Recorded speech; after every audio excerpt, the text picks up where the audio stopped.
صاحبي بيبيع عطور اونلاين وعنده مشكله دايما ان الناس بتساله في رسائل ايه العروض الحاليه، مواعيد العمل ايه، فين الفروع، هل في خصومات ولا لا، وهو مش بيلحق يرد. ده بيخسره مبيعات كل يوم تقريبا. ففي يوم كان قاعد معايا وقال لي مشكلته، قلت له طب ما تعمل مساعد بيع ذكي يرد مكانك. ضحك وقال لي ده محتاجه شركه كبيره يا عم. قلت له لا، محتاجه 5 دقايق وده اللي هتشوفه في الفيديو ده. البوت مش بيرد وبس، ده بيبيع. عايز تشوف؟ دلوقتي هساله ايه العطور المناسبه للسهرات. ركز كويس في الرد، ده مش مجرد شات، ده بياخد العميل من سؤال لاجابه لشراء فعلي. سواء كانت شركتك كبيرة وعايز تقلل الضغط على موظفين خدمة العملاء، أو شركتك لسه بتبدأ وعايز حد يرد مكانك 24 ساعة، البوت ده هو المساعد الذكي اللي بيوفر وقت ومجهود وفلوس. ومش بس كده، ده كمان بيزود مبيعات. وعارف الحلو في الموضوع إيه؟ إنك كمان تقدر تعمله بنفسك بخطوات بسيطة جدا من غير ما تبقى مبرمج محترف. جاهز؟ يلا بينا نبدأ. هندخل على اي large language model او AI، سواء كان جي بي تي او جيميناي او ديب سيك. في كلاد، في كوبايلوت، وهنكتب له البروبت اللي هتشوفه دلوقتي عشان يكتب لنا الكود اللي هنستخدمه.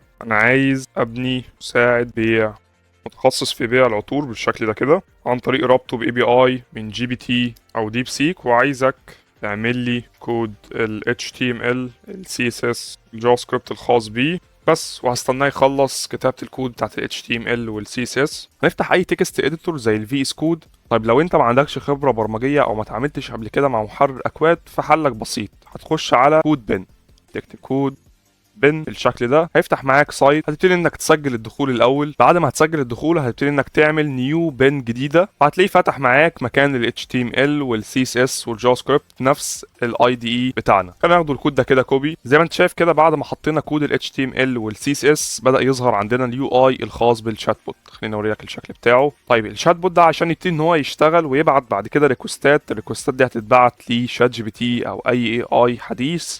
فهنضطر ان احنا نكتب كود الجافا سكريبت اللي هيكون مسؤول عن الريكوست او الفيتش اللي هتحصل بالشكل ده كده. زي ما انت شايف كده، لو حاولت انك تشغل الشات بوت هتلاقي ان مفيش رد راجع منه. عشان نشغل الرد اللي المفروض يرجع منه هنبتدي نبص على الكود بتاع الجافا سكريبت فيه ايه بالظبط.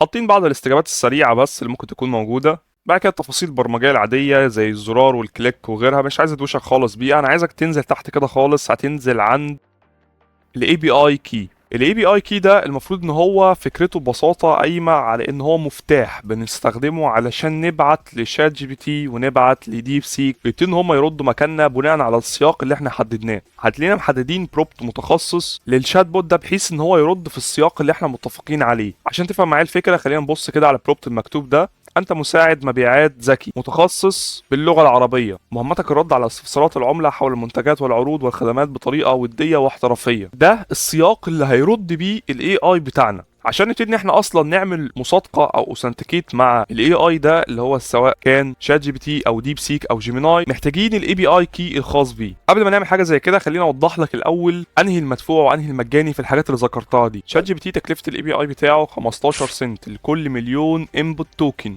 و6 سنت لكل مليون اوتبوت توكن. اما ديب سيك ار 1 التكلفه بتاعته 15 يوان، يعني تقريبا 2 دولار و20 سنت.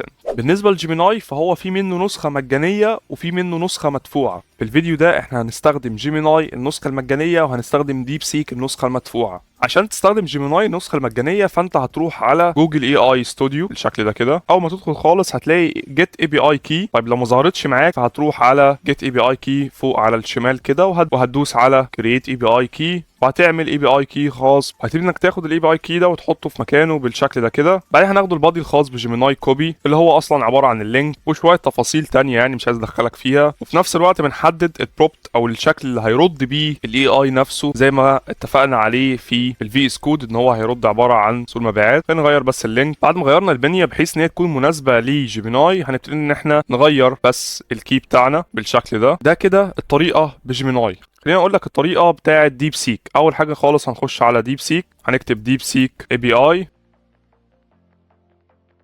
وهنخش على الدوكيومنتيشن بتاعتهم. في عندنا طريقتين للاكسس على الاي بي اي ده عن طريق البايثون او النود جي اس. احنا بما ان احنا مستخدمين جافا سكريبت فهنستخدم نود جي اس. وطبعا هنغير الاي بي اي كي ده عن طريق ان انت لما هتدخل على ديب سيك نفسه هتلاقي فوق كده على اليمين في اي بي اي بلاتفورم، هتخش عليها وتبتدي انك تسجل الدخول عادي. هيدخلك على صفحه بالمنظر ده كده. تخش بقى في البروسيس بتاعت الدفع عادي خالص، وبعد كده هيديلك الاي بي اي كي تبتدي انك تحطه عادي خالص في الكود بالشكل ده كده. خلينا نبتدي نروح نجرب الابلكيشن بتاعنا.